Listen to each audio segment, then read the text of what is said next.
विद्यार्थिनींनो नमस्कार. आज आपण इयत्ता 7वीच्या पुस्तकामध्ये व्याकरण विभाग शिकणार आहोत. भाषाभ्यास व्याकरण विभाग आहे मात्रा लेखन.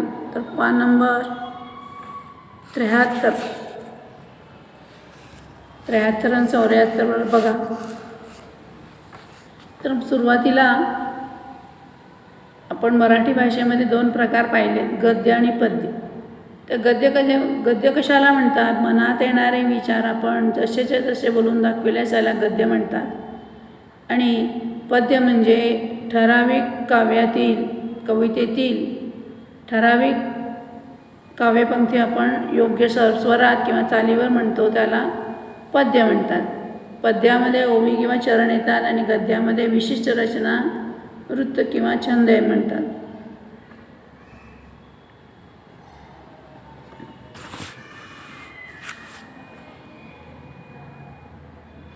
तर मात्रा म्हणजे काय? काव्यातील एखाद्या अक्षराचा उच्चार करण्यास जो वेळ लागतो त्याला मात्रा असे म्हणतात. पद्यामध्ये ऱ्हस्व अक्षरांना लघु आणि दीर्घ अक्षरांना गुरु म्हणतात. लघु अक्षरे अर्धचंद्राकृती अक्षराने दर्शवितात. गुरु अक्षरे आडव्या रेषेने दर्शवितात. अ इ उ ऋ हे ऱ्हस्व किंवा क का की कु हे ऱ्हस्व स्वर आहेत. अशी स्वरयुक्त अक्षरे लघु अक्षरे म्हणून ओळखली जातात.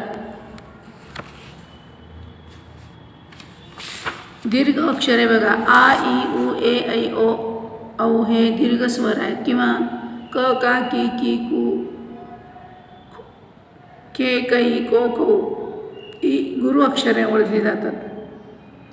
मात्रा मोजताना लघु अक्षरांना 1 मात्रा मोजतात, गुरु अक्षरांना 2 अक्षरे मोजतात.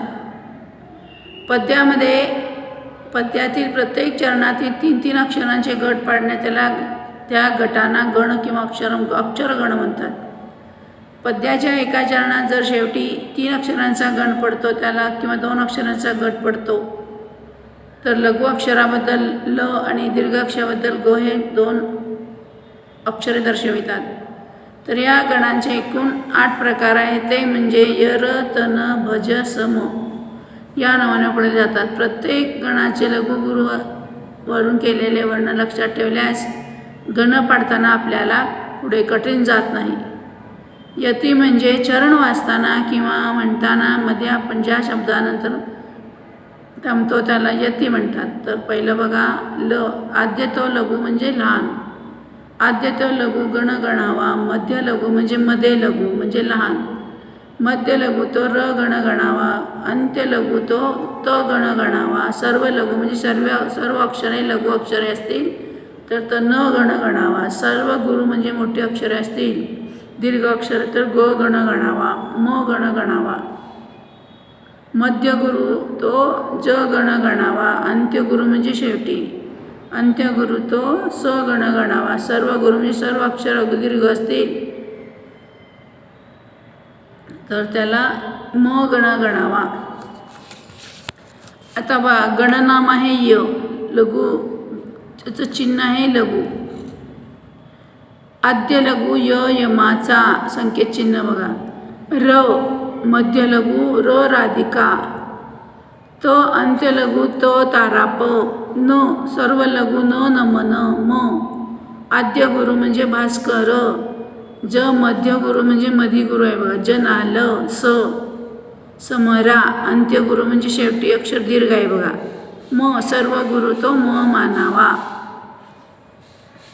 आता गणनाम लक्षात ठेवल्यास सूत्र यर तन भज सम खालील चरणातील गण व लघु गुरु या चिन्हांचा अभ्यास करू. सदा सर्वदा योग तुझा घडावा. सर्वप्रथम आपण 3-3 अक्षरांचा एक गट करूया. सदा स र द या यो द यो ग तुझा गडावा. तर आता बघा ग सगळे अक्षर सम आलेले आहेत. सगळे गट सम आहे, त्याला य हे नाव दिलेलं आहे. लघु गुरु क्रम व मात्रा तयावनी एक तटाक तोय. बघा 3-3 अक्षरांचे गट करायचे. तया च नी एक त टाक तो ए. बघा आद्य लघु तो ज गण, आद्य गुरु तो गण, आद्य लघु तो ज गण. आणि शेवटी एक आलेलं आहे म्हणून त्याला दीर्घ आलेला आहे म्हणून त्याला ग ग सेम आलेले आहेत. आता या 3 अक्षर केल्यानंतर लघुला 1 मात्रा धरायची, गुरुला 2 मात्रा धरायची. तर या म्हणजे याला 2 आलेले आहे, व ला 1, नी ला 2, ए ला 2, क ला 1, त ला 1, टा ला 2, क ला 1, तो ला 2 आलेले कारण काना आणि मात्रा आलेले आहेत. इथं ये 1 मात्रा आले आहे म्हणून 2. तर एकूण गणसंख्या बघा, मोजा, मात्रा मोजा, 4, 2 2 4 आणि 1 5. इथं 1 2 3 4, 2 2 4 म्हणजे एकूण संख्या किती आली बघा, 4 5 9 4 13 आणि 4 17.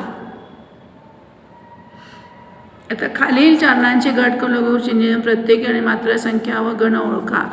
हा अभ्यास तुम्हाला व्याकरण विभागामध्ये लिहायचा आहे. धन्यवाद.